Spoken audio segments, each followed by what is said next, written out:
राह संघर्ष की जो चलता है वही संसार बदलता है। जिसने रातों में जंग जीती है वही सूर्य बनकर निकलता है।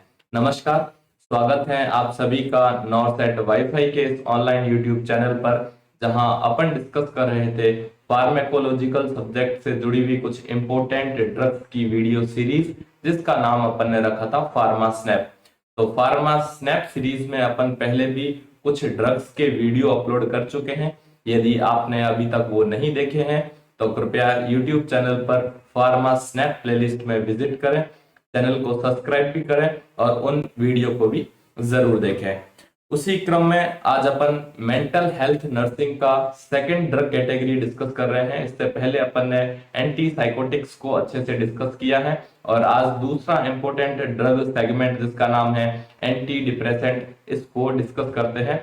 तो क्या है anti depressant? Anti depressant drugs कैसे एंटी डिप्रेशेंट जो इफेक्ट है वो बॉडी में अचीव करती है, डिप्रेशन के कारण क्या क्या रहने वाले हैं, वही इंपॉर्टेंट बात जो ड्रग के पर्सपेक्टिव में मैं हमेशा बोलता हूं, किसी भी ड्रग से जुड़े हुए उसके साइड इफेक्ट और उन साइड इफेक्ट के साथ जुड़ी हुई नर्सिंग रोल एंड रेस्पॉन्सिबिलिटीज। तो स्वागत है एक बार पुनः आपका मेरे यानी विकास के साथ, और अपन चालू करते हैं बेहद ही इंटरेस्टिंग और इजी टॉपिक जिसका नाम अपन ने, या जो टॉपिक अपन ने चूज किया है वो है एंटी डिप्रेशन। तो बेसिकली पहले भी मैंने आपको बताया था, एंटी का सिंपली मीनिंग होता है किसी के खिलाफ होना, किसी के अगेंस्ट होना।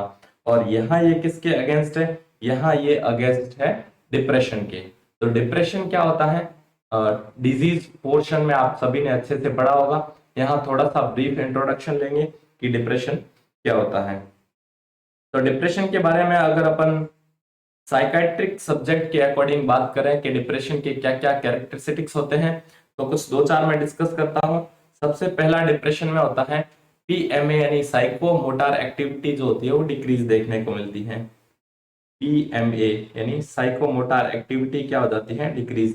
पेशेंट बॉडी मूवमेंट कम करता है, लगभग आलसी सा एक जगह पे पड़ा रहता है, उसको अपन कहते हैं पीएमए यानी साइको मोटर एक्टिविटी जो है वो क्या देखने को मिलती है? कम देखने को मिलती है। दूसरे पॉइंट की अगर बात करें तो यहाँ पे पुअर्टी ऑफ आइडियाज, यानी जो पेशेंट के आइडिया हैं या जो क्लाइंट के आइडिया हैं उनमें पुअर्टी यानी आइडियाज बहुत कम हो जाते हैं आना। तीसरा अपन बात करें तो ये है इंपॉर्टेंट हेलुसिनेशन। हेलुसिनेशन क्या होता है? False perception without presence of any stimuli, यानी कोई भी स्टिमुलाई नहीं प्रेजेंट है फिर भी क्या देखना? उसका परसेप्शन होना, फॉल्स परसेप्शन होना। इस कंडीशन को अपन हेलुसिनेशन कहते हैं। और जो डिप्रेशन में हेलुसिनेशन देखने को मिलता है वो बेसिकली इंपॉर्टेंट होता है ऑडिटरी टाइप का, यानी आपको ऑडिटरी हेलुसिनेशन देखने को मिलते हैं। ये इंपॉर्टेंट हो सकता है, कभी कभार क्वेश्चन में पूछा जा सकता है कि डिप्रेशन में किस टाइप का हेलुसिनेशन देखने को मिलता है, तो वो होता है ऑडिटरी हेलुसिनेशन, यानी पेशेंट्स को अजीब अजीब आवाजें सुनाई देती हैं जबकि वास्तव में ऐसा कुछ प्रेजेंट नहीं होता है। इसके बाद में पेशेंट को डिल्यूजन भी होता है, और डिल्यूजन का मतलब होता है फिक्स्ड फॉल्स बिलीव्स यानी एफ। तो यहाँ पे किस टाइप का डिल्यूजन देखने को मिलता है? तो पेशेंट में देखने को मिलता है delusion of poverty, delusion of hopelessness, delusion of worthlessness. तो इस तरह के यहाँ पे डिल्यूजन जो है वो पेशेंट को देखने को मिलते हैं। पेशेंट होपलेस हो जाता है, पेशेंट वर्थलेस हो जाता है। ये डिप्रेशन के कुछ इंडिकेटर्स हैं या डिप्रेशन के कुछ कैरेक्टरिस्टिक्स हैं जो आप साइकेट्रिक में पढ़ेंगे। अब इंपॉर्टेंट जो यहाँ पे क्वेश्चन बनता है डिप्रेशन के कैरेक्टरिस्टिक्स से, वो होता है बैक्स ट्रायड ऑफ डिप्रेशन, यानी डिप्रेशन में ट्रायड यानी तीन सिम्टम्स का एक ट्रायंगल देखने को मिलता है, जिसको अपन एक नाम से जानते हैं। क्या कहते हैं अपन उसको कहते हैं बैक्स ट्रायड। और ये बैक ट्रायड किस में देखने को मिलता है? ये देखने को मिलता है डिप्रेशन में। तो ट्रायड सिंपली यहाँ पे आपको एक ट्रायंगल देखने को मिलेगा और ट्रायंगल में आपको तीन सिम्टम्स देखने को मिलेंगे। ये ट्रायड क्या होता है? इसमें आप पेशेंट में देखेंगे नेगेटिव अप्रोच, या आप इसको नेगेटिव थॉट्स भी बोल सकते हैं। तो पेशेंट को जो है वो नेगेटिव थॉट्स आते हैं, इसके अगेंस्ट आते हैं सेल्फ, यानी पेशेंट खुद के लिए नेगेटिव अप्रोच रखता है, पेशेंट खुद के फ्यूचर के लिए नेगेटिव अप्रोच रखता है, और पेशेंट एंटायर वर्ल्ड, उसको छोड़ के जो वर्ल्ड है, बाकी वर्ल्ड है, रेस्ट जो दुनिया है, उसके लिए भी पेशेंट उसी तरह के नेगेटिव विचार रखता है। तो ये तीनों जो कैरेक्टरिस्टिक्स हैं ये मिला के एक ट्रायड बनाते हैं और इसको अपन बैक्स ट्रायड कहते हैं, जो कि इंपॉर्टेंट है, बहुत बार पूछा जाता है एग्जाम में। इसको अपन बैक ट्रायड ऑफ डिप्रेशन कहते हैं। चलिए आगे चलते हैं और क्या देखने को मिलता है डिप्रेशन में। तो डिप्रेशन में देखने को मिलता है ये इस तरह का साइन, और इसको क्या बोलते हैं अपन, इसको बोलते हैं ओमेगा साइन। क्या बोलते हैं? Omega sine. ओमेगा साइन क्या होता है? मैथ्स में आपने सभी ने पढ़ा होगा। ये ओमेगा का सिंबल होता है और यहाँ माथे पर ये ओमेगा सिंबल बन जाता है। यानी जब भी पेशेंट चिंता में होता है तो उसके फोरहेड पे जो है वो माथे पे चिंता की लकीरें उकेरी जाती हैं। उस तरह के साइन को अपन क्या कहते हैं? ओमेगा साइन कहते हैं। ये भी डिप्रेशन में देखने को मिलता है। तो ये सब बातें हुई डिप्रेशन के फीचर्स से जुड़ी हुई होने की। लेकिन अपन यहाँ पे डिस्कस कर रहे हैं ड्रग्स के पर्सपेक्टिव से कि अपन डिप्रेशन को किस तरह से ठीक करते हैं, उसका फार्माकोलॉजिकल ट्रीटमेंट क्या होता है। तो किसी भी ड्रग्स के साथ जो केमिकल लोचा होता है वो अपन केमिकल लोचा जो है वो डिजीज के केमिकल लोचे से ठीक कर सकते हैं। बेसिकली किसी डिजीज में अगर कोई केमिकली इम्बेलेंस हो रहा है तो ड्रग जो खुद केमिकल होती है वो उस केमिकल लोचे को बैलेंस करने का काम करती है। मोटा मोटी फार्माकोलॉजी में यही चलता है। तो यहाँ पे किस तरह के केमिकल्स या किस तरह के न्यूरोट्रांसमीटर्स का इम्बेलेंस देखने को मिलता है। तो यहाँ पे डिप्रेशन के अंदर जो है वो न्यूरोट्रांसमीटर्स का लेवल जो होता है डिक्रीज हो जाता है। क्या होता है? लेवल डिक्रीज हो जाता है किसका? न्यूरोट्रांसमीटर्स का। और वो कौन से दो न्यूरोट्रांसमीटर हैं जिनका लेवल डिक्रीज देखने को मिलता है? तो ये होते हैं सेरोटोनिन और नॉरएपिनेफ्रिन। सेरोटोनिन जिसको अपन 5-HT3 receptor, sorry 5-HT3 hormones या न्यूरोट्रांसमीटर कहते हैं, इसको बोलते हैं अपन सेरोटोनिन। और दूसरा देखने को मिलता है दैट इज द नॉरएपिनेफ्रिन। तो इन दोनों का लेवल जो है वो कम हो जाता है किसमें? डिप्रेशन की कंडीशन में। तो इन्हीं दोनों के लेवल को अपन एंटी डिप्रेसेंट ड्रग्स की मदद से बॉडी में बढ़ाने का काम करते हैं। अब सेरोटोनिन आप सभी को पता होगा, इसको अपन हैप्पी हार्मोन भी कहते हैं। तो जब भी बॉडी में हैप्पी हार्मोन कम होगा रिजल्ट के तौर पे अपने को डिप्रेशन देखने को मिलेगा। चलिए आगे बढ़ते हैं और थोड़ा सा समझते हैं कि न्यूरोट्रांसमीटर्स पे इस फार्मा ड्रग्स का किस तरह से एक्शन होता है या किस तरह से इन न्यूरोट्रांसमीटर्स की कमी या ज्यादा होने से डिप्रेशन देखने को मिलता है बॉडी में। तो फर्ज कीजिए कि दो न्यूरोट्रांसमीटर जिनका मैंने जिक्र किया है, ये फर्स्ट न्यूरोट्रांसमीटर है जिसको अपन ने बोला है नॉरएपिनेफ्रिन, और ये दूसरे तरह का न्यूरोट्रांसमीटर है जिसको अपन ने बोला है 5-HT3। तो आप सभी को पता होगा इसको अपन बोलते हैं प्री सिनेप्टिक न्यूरॉन और ये होता है पोस्ट सिनेप्टिक न्यूरॉन। और सिनेप्स क्या होता है? इन दोनों के बीच के गैप को अपन क्या बोलते हैं? सिनेप्स। यानी दो न्यूरॉन्स के बीच के जंक्शन को अपन क्या बोलने वाले हैं? सिनेप्स बोलने वाले हैं। इस सिनेप्स के थ्रू ही न्यूरोट्रांसमीटर जो है वो एक न्यूरॉन से दूसरे न्यूरॉन में डेटा को या इंफॉर्मेशन को ट्रांसफर करने का काम करते हैं। तो डिप्रेशन के कॉन्ट्रास्ट में या कॉन्टेस्ट में अपन बात करें तो दो न्यूरोट्रांसमीटर होते हैं, first is the norepinephrine and second one is the serotonin. ये यहां से रिलीज होते हैं और ये सिनेप्स में जाके फैल जाते हैं, यानी सिनेप्टिक क्लेफ्ट के अंदर इनका लेवल बढ़ता है और यहां से जो है वो पोस्ट सिनेप्टिक न्यूरॉन है उनके रिसेप्टर जो है वो इनको अटैच हो जाते हैं इनके साथ और फिर ये आगे ट्रांसफर होते हैं और अपना इफेक्ट शो करते हैं। तो होता ये है कि इन दोनों में यहां से इनका सीक्रेशन होगा, इस सिनेप्स में ये अवेलेबल होंगे और फिर इस सिनेप्स में इनकी अवेलेबिलिटी के अकॉर्डिंग, यानी जितनी देर तक ये सिनेप्स में अवेलेबल रहेंगे पोस्ट सिनेप्टिक जो न्यूरॉन है यानी इसके साथ है ये उतनी देर तक इसके साथ अटैच होते रहेंगे और जितनी देर तक इनका अटैचमेंट रहेगा या जितने ये ज्यादा क्वांटिटी में अटैच होने के लिए अवेलेबल रहेंगे उतना ज्यादा इनका इफेक्ट देखने को मिलेगा। तो यहाँ क्या देखने को मिल रहा था? इस डिप्रेशन की कंडीशन में अपन ने देखा था कि डिप्रेशन की कंडीशन में जो है वो इनका लेवल कम होता दिख रहा था। तो अपने को क्या करना है? अपन ने यहाँ क्या देखा कि इनका लेवल क्या हो रहा है? डिक्रीज हो रहा है।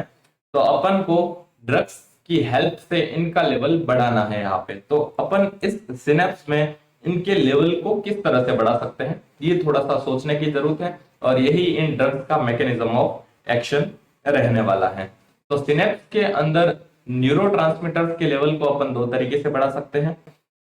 पहले आपको इसका मैकेनिज्म समझना पड़ेगा कि इस सिनेप्स में जो एक्स्ट्रा बचा हुआ न्यूरोट्रांसमीटर है, यानी मान लीजिए 100 मॉलिक्यूल्स अगर यहाँ पे इनके नॉरएपिनेफ्रिन और सेरोटोनिन के रिलीज होते हैं, तो वहां से अगर 50 जो है वो पोस्ट न्यूरॉन्स में अगर अटैच हो जाते हैं और 50 जो है वो सिनेप्स में यहाँ पे फ्री पड़े रहते हैं, तो पहले उनका बॉडी कैसे बैलेंस करती है? तो बॉडी इनको दो तरीके से मैनेज करती है। सबसे पहला जो होता है इनका रीअपटेक होता है, यानी जो फालतू पड़े हुए न्यूरोट्रांसमीटर है, जो एक्स्ट्रा पड़े हुए न्यूरोट्रांसमीटर है, उनका क्या किया जाता है? रीअपटेक किया जाता है प्री सिनेप्स में, यानी जहां से रिलीज हुए हैं वहां पे इनको वापस रीअपटेक कर दिया जाता है। और दूसरा इनका क्या किया जाता है? इनका मेटाबॉलिज्म किया जाता है, यानी यहीं पड़े पड़े इनको क्या कर दिया जाता है? मेटाबोलाइट करके इनको दूसरी फॉर्म में चेंज कर दिया जाता है। तो बॉडी इस तरह से इनके लेवल को सिनेप्स में कम करती है। अब अपने को डिप्रेशन को ट्रीट करने के लिए इनके लेवल को बढ़ाने की जरूरत पड़ती है। तो इनके लेवल को अपन दो तरीके से बढ़ा सकते हैं। जिस तरीके से बॉडी इनको कम करती है, अगर अपन उन एक्शंस को इनहिबिट कर दें तो अपन इफेक्ट के तौर पर देखेंगे कि इन न्यूरोट्रांसमीटर्स का लेवल बॉडी में बढ़ता हुआ देखने को मिलेगा। तो फर्स्ट अपन इनके रीअपटेक को ब्लॉक कर सकते हैं, यानी अगर यहाँ पड़ा हुआ न्यूरोट्रांसमीटर यहाँ शिफ्ट नहीं होगा तो यहाँ पे इसका लेवल क्या होगा? बढ़ेगा, और लेवल बढ़ेगा तो ये यहाँ पे ज्यादा मात्रा में जुड़ेगा, और ज्यादा जुड़ेगा तो ये जो है इफेक्ट ज्यादा देगा और डिप्रेशन में कमी देखने को मिलेगी। दूसरा होता है इनका मेटाबॉलिज्म कम कर देना, यानी अपन यहाँ पे इनके मेटाबॉलिज्म को रोक दें, यानी यहाँ जो पड़ा हुआ है रीअपटेक के बाद भी जो बचा हुआ न्यूरोट्रांसमीटर है उसके मेटाबॉलिज्म को अगर रोक दें तो वो वहां पड़ा पड़ा उसकी वॉल्यूम बढ़ेगी, अमाउंट बढ़ेगा, और पोस्ट सिनेप्टिक न्यूरॉन के ऊपर वो ज्यादा देर तक इफेक्ट करेगा, ऐसा देखने को मिलेगा। तो इनका मेटाबॉलिज्म जिस कैटेलेज की मदद से होता है, जिस उत्प्रेरक की मदद से होता है, उसको अपन बोलते हैं मोनो एमीन ऑक्सीडेज, यानी मोनो एमीन ऑक्सीडेज एक केमिकल होता है जो इनको मेटाबोलाइज करता है। अगर अपन इसको ब्लॉक कर दें, यानी इसकी प्रेजेंस को नलिफाई कर दें, तो न्यूरोट्रांसमीटर के मेटाबॉलिज्म में जो है वो कमी देखने को मिलती है, यानी अपन इसके मेटाबॉलिज्म को ब्लॉक कर देते हैं।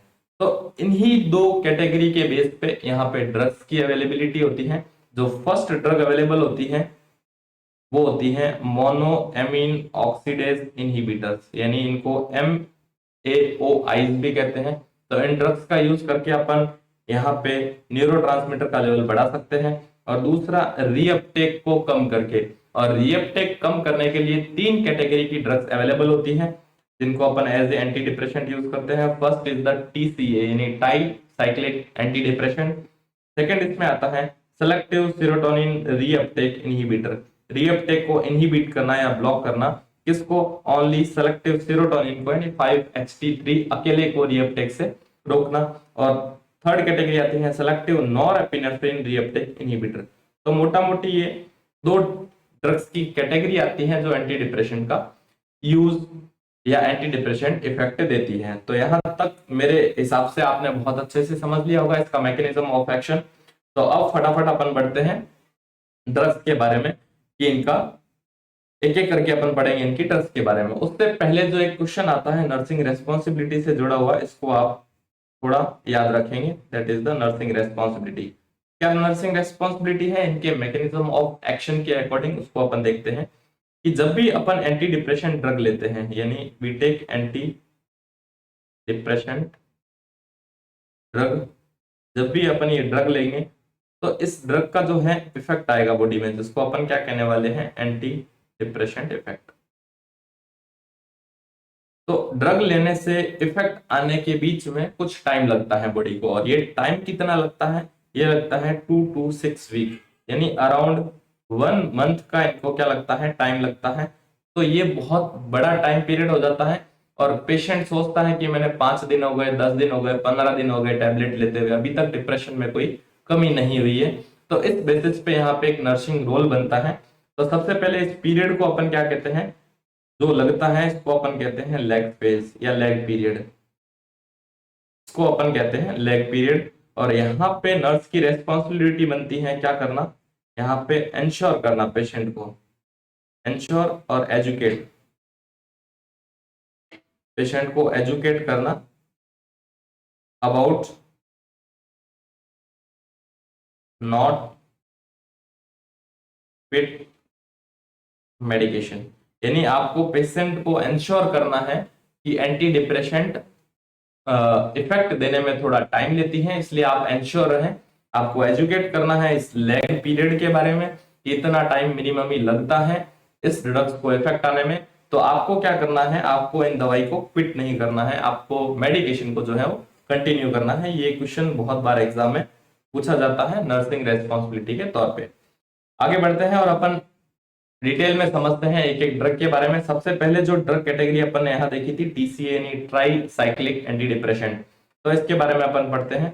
टीसीए की फुल फॉर्म क्या है मैंने आपको बता दिया, that is the try cyclic anti depression. क्या होता है ट्राई साइक्लिक एंटी डिप्रेशन?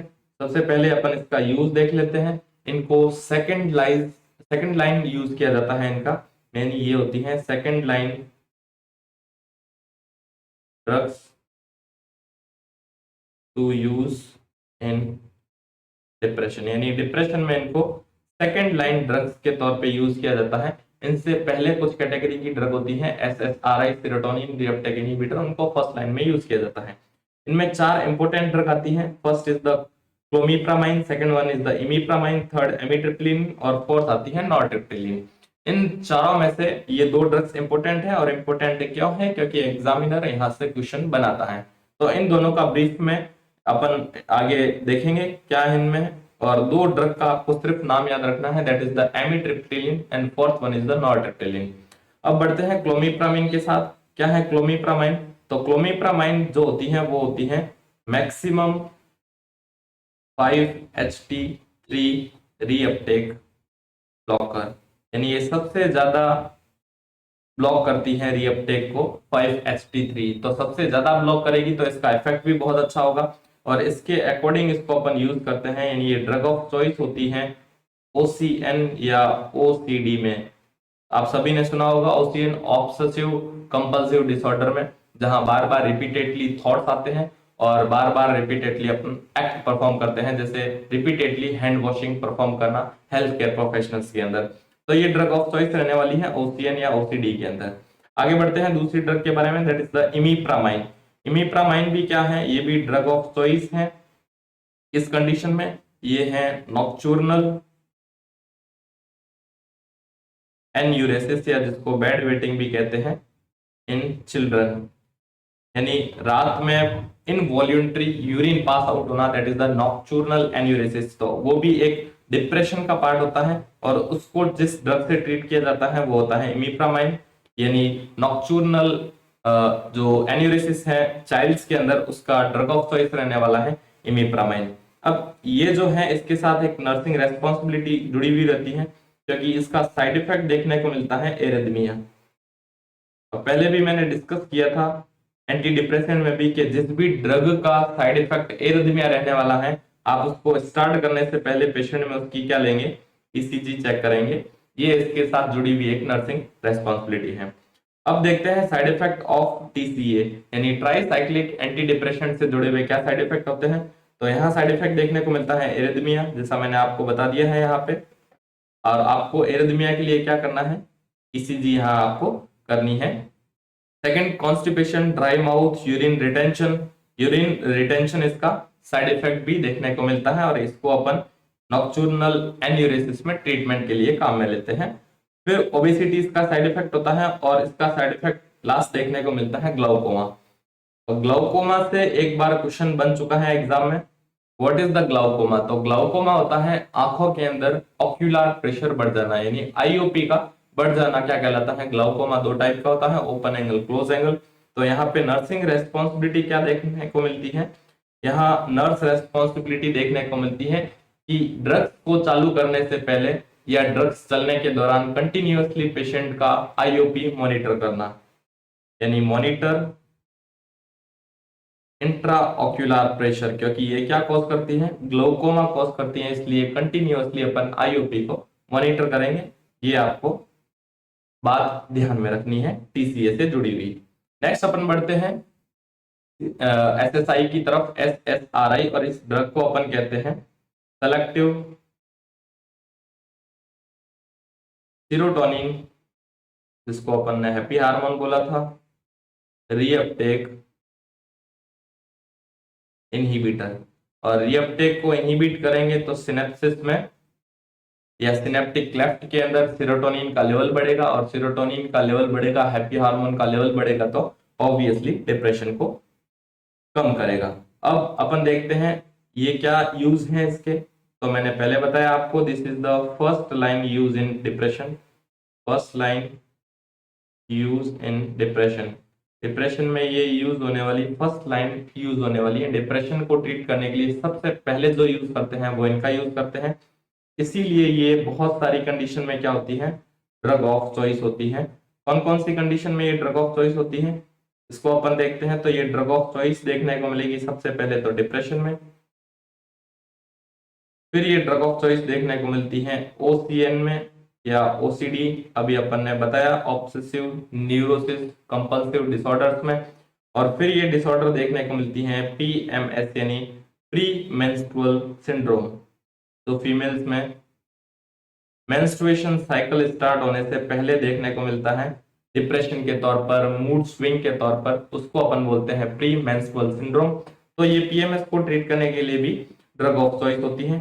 अगर इसके एग्जाम्पल की अगर बात करें कि एसएसआरआई में कौन कौन सी ड्रग्स आती हैं, तो दो फेमस ड्रग हैं, that is the एसिटालोप्लाम and सर्टेलिन।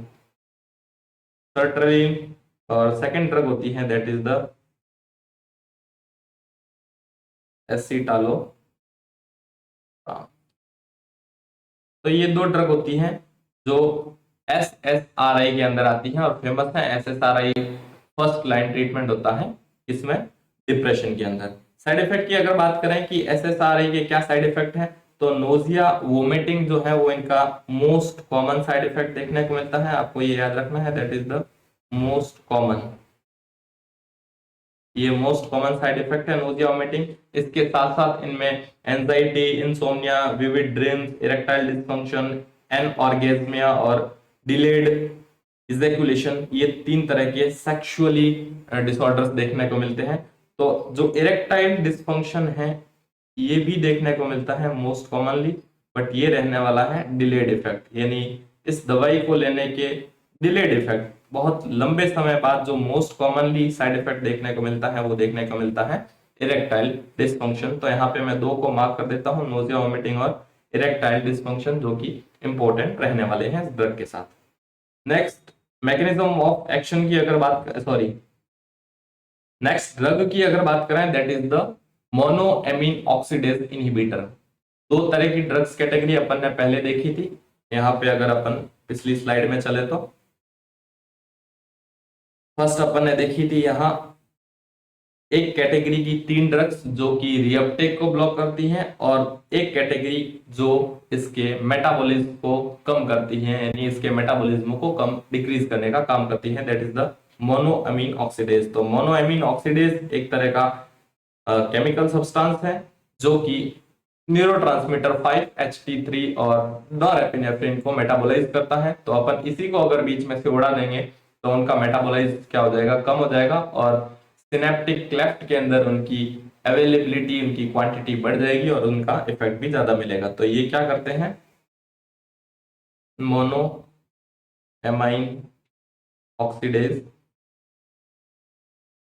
Inhibit करते हैं इसको, और इसको इनहिबिट करने से क्या देखने को मिलता है, लेवल इंक्रीज हो जाएगा, increase level of 5-HT3 and norepinephrine. Simply इनका भी अपन यूज देखें तो ये भी सेकंड लाइन यूज होती है डिप्रेशन के अंदर, सेकंड लाइन इन डिप्रेशन।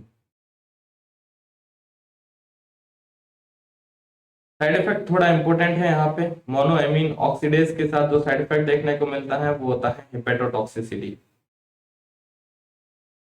यानी ये लीवर को डैमेज करने का काम करती हैं। तो अगर किसी पेशेंट में पहले से ही लीवर फंक्शन डिरेंज्ड है तो इस ड्रग को कॉशनली यूज करेंगे, यानी इस ड्रग के साथ हेपेटोटॉक्सिसिटी का खतरा देखने को मिलता है। चलिए अब बात करते हैं बहुत ही इंपॉर्टेंट क्वेश्चन की। ये नॉर्थ सेट 2024 के प्री में भी आ चुका है अभी। नॉर्सेट 2024 में भी ये आ चुका है।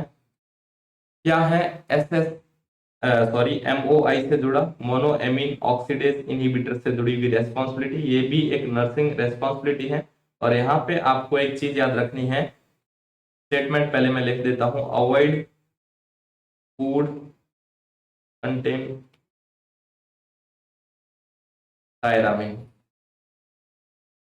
तो MOI यानी मोनो एमीन ऑक्सीडेज जो भी ड्रग्स हैं, इनके साथ आपको टायरामिन कंटेनिंग फूड को अवॉइड करना है।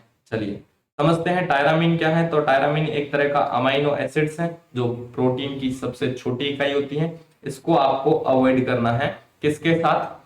मोनो एमीन ऑक्सीडेज के ट्रीटमेंट के साथ। क्या होगा अगर आपने अवॉइड नहीं किया तो?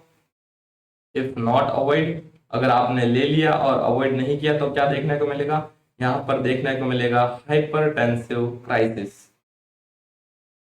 हाइपरटेंसिव क्राइसिस यानी पेशेंट में बहुत ज्यादा क्या हो जाएगा? ब्लड प्रेशर देखने को मिलेगा। ये इसका टॉक्सिक इफेक्ट देखने को मिलता है। मोनोएमीन ऑक्सीडेज के साथ अगर टायरामिन को कंबाइन कर दिया जाए तो क्या देखने को मिलेगा? हाइपरटेंसिव क्राइसिस देखने को मिलेगा। और इस फिनोमिना को अपन क्या कहते हैं? इसको अपन कहते हैं चीज रिएक्शन। चीज रिएक्शन क्यों कहते हैं अभी आगे आपको समझ आएगा। तो अपन क्या कहने वाले हैं? चीज रिएक्शन कहने वाले हैं।